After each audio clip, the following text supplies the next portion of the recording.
नमस्कार, जय हिंद विद्यार्थी मित्रांनो। होमगार्ड भरती 2024 संपूर्ण महाराष्ट्रातर्फे होमगार्ड भरतीचा जय विद्यार्थी मित्रांनो, आज दुसरा दिवस होता। तर आज होमगार्डची भरती कशा प्रकारे झाली 22 ऑगस्टला सुरुवातपासून शेवटपर्यंत काय काय प्रोसेस आहे ग्राउंडच्या अंदरची, आणि मुलं या ठिकाणी कोणकोणत्या चुका करत आहे ज्या की तुम्हाला या ठिकाणी करायच्या नाही या ठिकाणी। तर काय काय मुलं अशा चुका करत आहे ज्यामुळे विद्यार्थी या ठिकाणी होमगार्ड भरतीच्या बाहेर या ठिकाणी होत आहे। तर तुम्हाला कोणकोणत्या गोष्टीचं लक्ष ठेवायचं आहे, कोणकोणत्या चुकांनी करायच्या आहे, कागदपत्र तुम्हाला होमगार्ड भरतीला जाताना कोणकोणते न्यायचे आणि भरतीची प्रोसेस या ठिकाणी काय आहे, तर संपूर्ण माहिती तुम्हाला सांगणार आहे। आणि होमगार्ड भरतीमध्ये मुलांना किती मार्क्स या ठिकाणी पडत आहे याबद्दल सुद्धा आपण आजच्या व्हिडिओच्या माध्यमातून बोलणार आहे। तर आजच्या व्हिडिओच्या माध्यमातून संपूर्ण माहिती सांगणार आहे की 22 ऑगस्टला होमगार्ड भरतीचा दुसरा दिवस होता। तर आज 22 ऑगस्टला होमगार्डची भरती कशा प्रकारे झाली, सुरुवातपासून शेवटपर्यंत काय काय प्रोसेस आहे, किती वेळपर्यंत बसून ठेवलं जात आहे, तर संपूर्ण माहिती सांगणार आहे। तर आजचा व्हिडिओ खूप महत्त्वाचा होणार आहे, व्हिडिओ शेवटपर्यंत बघा आणि व्हिडिओला आताच लाईक करा। नमस्कार विद्यार्थी मित्रांनो, माझी नोकरी कॉर्नर यूट्यूब चॅनलवर तुमचं सर्वांचं सहर्ष स्वागत आहे। तर मित्रांनो, व्हिडिओचा थंबनेल बघून तुमच्या लक्षात आलं असेल की आपला व्हिडिओ कोणत्या टॉपिकवर होणार आहे। व्हिडिओ सुरू करण्याच्या आधी आपल्या यूट्यूब चॅनलला सबस्क्राइब करा, जेणेकरून प्रत्येक भरतीचे अपडेट तुमच्यापर्यंत सर्वात आधी पोहोचेल आणि जास्त करून होमगार्ड भरतीच्या रिलेटेड जास्त व्हिडिओ आपल्या चॅनलवर अपलोड करत असतो। तर पास सर्वात पहिली जी चूक मुलं या ठिकाणी करत आहे मी तुम्हाला सांगतो, कारण की भरपूर मुलं ह्या आशेवर बसले की बा या ठिकाणी आपल्याला मेसेज येणार आहे, या ठिकाणी आपल्याला कॉल वगैरे येणार आहे आणि नंतर आपण त्या ठिकाणी जाणार आहे। तर ह्या भ्रमात तुम्ही या ठिकाणी राहू नका, कारण की मेसेज वगैरे मुलांना येत नाही। तर तुम्हाला डायरेक्ट त्या ठिकाणी जायचं, कारण की डायरेक्ट भरती त्या ठिकाणी चालू आहे। अर्ज क्रमांकानुसार त्या ठिकाणी भरती चालू आहे। जो तुमचा अर्ज क्रमांक आहे त्या अर्ज क्रमांकावर तुम्हाला जायचं आहे। तुमचा 1200वा अर्ज क्रमांक असेल तर तुम्हाला या ठिकाणी पहिल्याच दिवशी जायला पाहिजे होता, आणि तुमचं म्हणजे एका दिवशी 2800 मुलं ते बोलावता एका दिवशी। तर म्हणजे जो तुमचा अर्ज क्रमांक ज्या दिवशी येते तर त्याच दिवशी तुम्हाला भरतीला जायचं आहे। तर आज जे अर्ज क्रमांक होते मी तुम्हाला सांगतो, जवळपास एक मिनिट थांबा, मी तुम्हाला या ठिकाणी अर्ज क्रमांक सांगतो। तर आज जे अर्ज क्रमांक होते तर या ठिकाणी जवळपास 3300 ते 6864 पर्यंत अर्ज क्रमांक होते। यातील मुलं जे आहे भरपूर मुलं या ठिकाणी गैरहजर होते। म्हणजे या ठिकाणी मुलं कोणकोणत्या चुका करत आहे, कारण की मुलांना असं वाटत आहे की बा आपल्याला मेसेज येईन, आपल्याला हॉल तिकीट येईन तेव्हाच आपण जाणार आहे। तर पहा, होमगार्ड भरतीची हॉल तिकीट नाही आहे विद्यार्थी मित्रांनो। तुम्ही जो होमगार्ड भरतीचा फॉर्म भरला तर तो फॉर्म घेऊन तुम्हाला जायचं, आणि तुम्हाला हे सुद्धा माहीत आहे ग्राउंड कुठे आहे, कारण की त्यांनी वेबसाईटवरच संपूर्ण माहिती सांगितलं आहे की तुमचं ह्या जिल्ह्यातलं ग्राउंड ह्या या ठिकाणी आहे, ठीक आहे। तर ह्या गोष्टीचं तुम्हाला लक्ष ठेवा। तुम्ही जो होमगार्डचा फॉर्म भरला होता त्याची प्रिंट तुम्ही सायबर कॅफेमधून काढून घ्या आणि त्याला जे एक फोटो वगैरे तुमचा चिपका, आणि ज्या ठिकाणी ग्राउंड आहे तुमच्या जिल्ह्यातलं त्या ठिकाणी चालले जा, कारण की जवळपास 20 जिल्ह्यांचा ग्राउंड चालू आहे, भरती चालू आहे, ठीक आहे। तर ह्या भ्रमात राहू नका बा मला मेसेज येणार आहे तेव्हाच मी जाणार आहे, ठीक आहे। तर ह्या चुका तुम्ही करू नका। ह्या चुका जवळपास 10-20% विद्यार्थी ह्या चुका करत आहे। भरपूर मुलं या ठिकाणी गैरहजर या ठिकाणी राहत आहे। आणि दुसरी चूक तुम्हाला कोणती नाही करायची आहे, की दुसरी चूक तुम्हाला या ठिकाणी तुम्ही दुसऱ्या जिल्ह्यामध्ये फॉर्म भरला तर तुम्हाला तिथून भरतीच्या बाहेर केलं जाणार आहे, कारण की त्यांनी अगोदरच सांगितलं होतं जाहिरातीमध्ये की आपल्या जिल्ह्यामध्ये आपल्या जिल्ह्यातलेच मुलं या ठिकाणी फॉर्म भरू शकतात, बाकीच्या जिल्ह्यातले मुलं फॉर्म भरू शकत नाही, ठीक आहे। तर असे सुद्धा काही मुलं या ठिकाणी बाहेर होतात। तर पहा, सकाळी या ठिकाणी आज भरती कशा प्रकारे झाली 22 ऑगस्टला, तर सकाळी आज जे विद्यार्थी मित्रांनो सकाळी 5 वाजता ते सकाळी 10:30 वाजेपर्यंत मुलांना गेटच्या अंदर एंट्री दिल्या जात आहे। गेटच्या अंदर ते सर्वात अगोदर घेत आहे, ठीक आहे।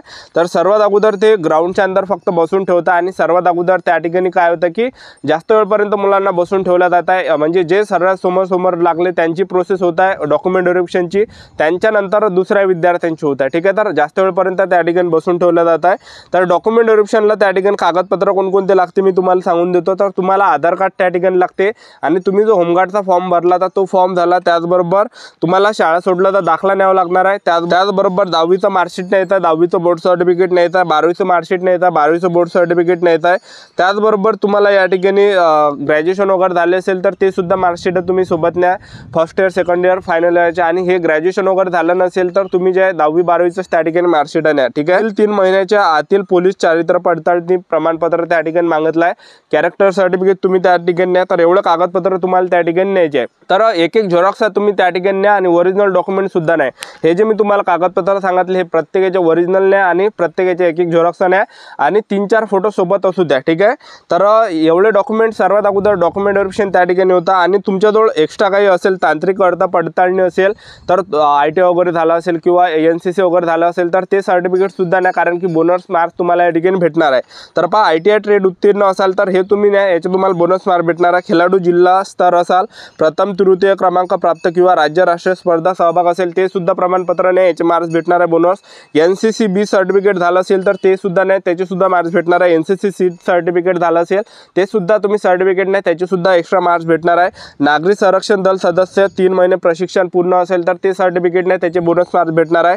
जड वाहन चालक परवाना असेल तर ते सुद्धा नाही, त्याचे सुद्धा बोनस मार्क्स भेटणार आहे. आणि माजी सैनिक असाल तर एकूण सैनिकी सेवाचं सुद्धा प्रमाणपत्र त्या ठिकाणी नाही, त्याचे सुद्धा बोनस मार्क्स तुम्हाला या ठिकाणी भेटणार आहे. ठीक आहे, तर एवढे तुम्हाला कागदपत्र त्या ठिकाणी न्यायचे. आणि सर्वात अगोदर डॉक्युमेंट व्हेरिफिकेशन झाल्यानंतर त्या ठिकाणी जे हाईट वगैरे घेताय, हाईट वगैरे झाल्यानंतर त्या ठिकाणी छाती वगैरे घेताय, त्यानंतर वजन वगैरे सुद्धा त्या ठिकाणी घेताय.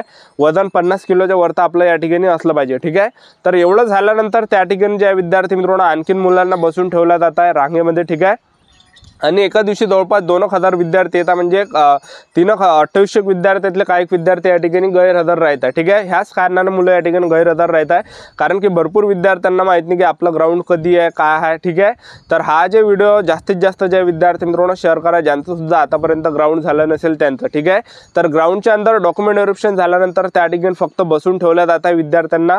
तर सर्वात अगोदर त्या ठिकाणी सकाळी 5 ते 10 वाजेपर्यंत त्या ठिकाणी गेटच्या अंदर घेत आहे. गेटच्या अंदर घेतल्यानंतर त्या ठिकाणी डॉक्युमेंट व्हेरिफिकेशन झाल्यानंतर त्या ठिकाणी मुलांना बसून ठेवलं जात आहे. त्यानंतर जे विद्यार्थी मित्रांनो इव्हेंट त्या ठिकाणी सुरू होत आहे. तर पहिला जो इव्हेंट त्या ठिकाणी होत आहे तर तो होता 1600 मीटर रनिंग. तर 1600 मीटर रनिंग पहिला इव्हेंट त्या ठिकाणी होता आणि कॅमेरे वगैरे त्या ठिकाणी आहे. ठीक आहे, जसं पोलीस भरती होते तशीच प्रक्रिया या ठिकाणी चालू आहे. तर कॅमेरेमध्ये जे विद्यार्थी मित्रांनो त्या ठिकाणी शूटिंग सुद्धा चालू होत आहे. ठीक आहे, म्हणजे ते शूटिंग काढत आहे पोलीसवाले तिथले. तर 1600 मीटर रनिंग मारायच्या वेळेस तुम्हाला कोणकोणत्या चुकांनी करायच्या, कोणकोणत्या गोष्टीचं लक्ष ठेवायचं आहे. तर 1600 मीटर रनिंग तुम्ही ज्या विद्यार्थी मित्रांनो जो 400 मीटरचा जो ट्रॅक आहे त्याच्या बाहेरून तुम्ही धावू नका, कारण की बरेच मुलं बाहेरून धावत आहे. तर ट्रॅकच्या अंदरून धावण्याचा प्रयत्न करा. जेवढे तुम्ही ट्रॅकच्या अंदरून धावसान तेवढं अंतर कमी होणार आहे आणि तेवढेच मार्क तुम्हाला जास्त पडणार आहे 1600 मीटर रनिंगमध्ये. ठीक आहे, तर भरपूर मुलांना 1600 मीटर रनिंगमध्ये कमी मार्क्स या ठिकाणी पडत आहे. तर 1600 मीटर रनिंगवर जास्त तुम्ही फोकस करा. आणि 1600 मीटर रनिंग झाल्यानंतर 100 विद्यार्थी त्या ठिकाणी सोडत आहे 1600 मीटर रनिंगला.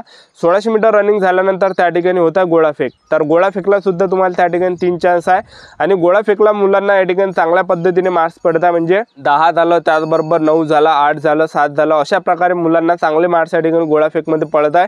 पण या ठिकाणी 1600 मीटर रनिंगमध्ये खूप कमी मुलांना या ठिकाणी मार्क्स पडत आहे. ठीक आहे, तर ह्या गोष्टीचं लक्षात ठेवा. आणि जर समजा तुमच्याजवळ कॅरेक्टर सर्टिफिकेट नसेल तर काही या ठिकाणी प्रॉब्लेम येणार नाही आहे, तरी तुम्ही भरतीवर त्या ठिकाणी जा. ठीक आहे, त्या ठिकाणी पोचा. ठीक आहे, कारण की कसं आहे त्या ठिकाणी जे विद्यार्थी मित्रांनो एवढे डॉक्युमेंट त्या ठिकाणी लागत आहे, तर ओरिजिनल डॉक्युमेंट सुद्धा तुम्ही न्या आणि प्रत्येकाचे एक झेरॉक्स सुद्धा नाही, मी जे तुम्हाला या ठिकाणी सांगितलं.